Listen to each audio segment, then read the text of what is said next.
Hey there, Tad Hargrave from Marketing for Hippies. Today's video is about what are the stakes for your clients. I did improv comedy for years and years and years, and one of the things that we had to learn early on and had to keep our eye on is, are there any stakes in the scene? That if a scene was really low stakes, meaning it didn't matter, the audience wasn't going to be interested. It's this whole question of, why do I care about what happens to these characters? Why do I care about what's happening in these scenes? For example, if we'd be doing a scene of a husband and wife fighting, well, it would be, the audience might care a certain amount, but if you came in as a cute kid and you said, "Mommy and Daddy, I just want you to know I love you," suddenly it raises the stakes because, oh my gosh, now there's a kid involved, and the way they fight and the status of their relationship affects the kid. So now, and if the kid's really cute, then they all care more about the scene. So if a scene had no stakes, the audience would sort of lean back and yawn, and you wanted the audience in, on the edge of their seats, that it matters what happens.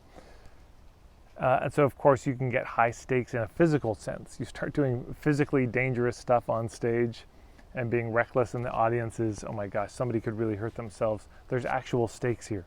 There could be real harm. It's the same with, street performing. If a street performer is doing something that looks legitimately dangerous, the audience is paying attention. I mean, I had a performer friend of mine who broke his arm. He was in a straitjacket doing an escape, and he fell off a box and he landed on his arm and broke it right during the show. I was standing right there. I knew another guy who was doing this bit where you have 3 paper cups and there's a huge metal spike and it gets put under one of them. And normally the magician will then just crush one of them, crush another one, and then of course lift it up under the third, and there's the spike. So they guessed right twice, but he would do it with an audience member. And there's video of this on the internet. I won't even say his name because he's probably suffered enough. But the audience member slammed down and the spike went right through their hand. They slammed down on the wrong one. So, and of course, terrible. But even the audience members would think there's some trick. No one's going to be hurt. You can't help but think, but what if somebody did? And of course, people do, as I've laid out, that can happen. That's stakes. It's the cliffhanger at the end of a TV series. Some of you might remember when Star Trek The Next Generation came out, and then the Borg came, and they destroyed the Starfleet, and the season ended with Locutus. Picard had been turned into a Borg, and then and the whole Starfleet was wrecked, and there was the Borg ship, and you had to just live with that all summer. Oh man, this was pre-Netflix. We couldn't just... Anyways, that season finale was killer. High stakes. How are they going to get out of this one? Okay, so what am I talking about in terms of your clients? It's just, are the stakes high for them or not? Because there's a real difference. If, you have a client and they say, yeah, I've been having a little stomach pain, but it's not that bad. Yeah, I get headaches most days, but it's not that bad. There's the old story about a guy who gets lost in the country. He's getting directions from a farmer. And next to the farmer on the porch, there's a dog. The dog is just sitting there, just moaning, making a real noise. And anyways, he keeps getting directions, and the dog keeps moaning. Finally he says, "Sir, I don't mean to be rude or interrupt, but your dog seems like he's really hurt, like he's in a lot of pain." The farmer looks down, he's like, "Oh yeah, he's sitting on a nail." And the man says, "He's sitting on a nail? Why doesn't he move?" "Doesn't hurt that much." Enough to bitch about it, but not enough to move. That's low stakes. Yeah, it's just uncomfortable. It's a little painful. So if the stakes are low for your clients, you probably have the wrong clients. You probably haven't really articulated Island A as well as you could have, or Island B. Because if Island A isn't urgently painful, and if Island B isn't something they urgently crave, if there's no urgency, if there's no importance to it, why does it matter? Stephen Covey talks about this chart of urgent and important. You've got urgent and important, and of course the things that are urgent and important need to be dealt with first. But if something isn't urgent or important, they will not buy from you.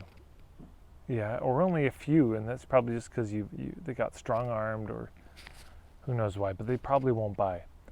What will have people buy is that the issue is urgent and important. High stakes. It matters. Let's say somebody's facing divorce. That's high stakes. So that the coaching they get from you, it really matters. There's a lot on the line.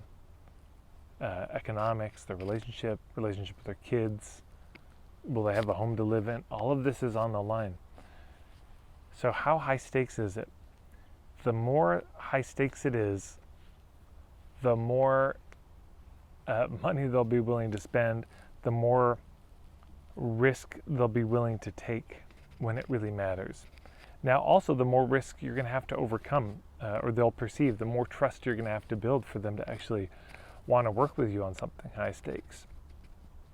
But it's also more likely they will do something. When the stakes are low, they tend not to do very much at all. I've seen this again and again with clients. As they discuss, I say, well, what's Island A? What's the issue that people are coming to you with? And the issue is so ignorable. There's no real consequences for years and years or decades of paying attention to it. Low stakes. Now you might say, but it's high stakes because in a few decades this could turn into this issue. Well, it'll be high stakes then. If you can convince them that it's high stakes now, great. But then you've helped to raise the stakes of it. Or you've helped the stakes appear, but it's not always there. The consequences, the impact of it is not always in their minds.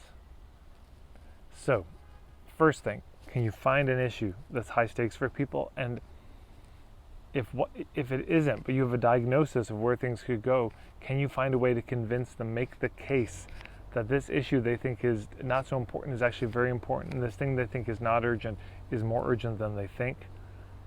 That's what you're going to have to do, probably, for them to actually part with the money, actually spend the time, actually invest. Because that's what happens. I see people, maybe their rates aren't that high, so they get people in. Money isn't the roadblock. But then they try to get people to comply with the protocols, to do the things they need to do, and they don't. And it's so frustrating as a healer, a coach, a consultant. People don't follow through. Why don't they follow through? It wasn't urgent. It wasn't important. Some of the best questions you can ask at the beginning of a first session meeting a client is, why me? Why now? And that why now question is so good because that tells you what the stakes are. Why now? Because I had a migraine so bad I lost my vision and I almost got into an accident. Because my wife served me the divorce papers yesterday. Because I got a crazy health diagnosis. I looked at my bank account, there was nothing in there. I got a crazy tax bill and I realized I just have to handle this. That's when the stakes are there. So of course this ties into a lot of the conversations and niching of what's the breaking point, what's the tipping point, what's that perfect moment for you to appear. The perfect moment for you to appear is almost inevitably going to be one where the stakes are high, not where the stakes are low. Thanks for watching, everybody. Hopefully this is helpful. If you have any questions or comments or examples, please put them below. I'd be happy to respond if there's any questions. If you like these videos, you want to see more of them, hit the red subscribe button, then the bell icon, and there's a ton of free stuff at marketingforhippies.com you can check out as well.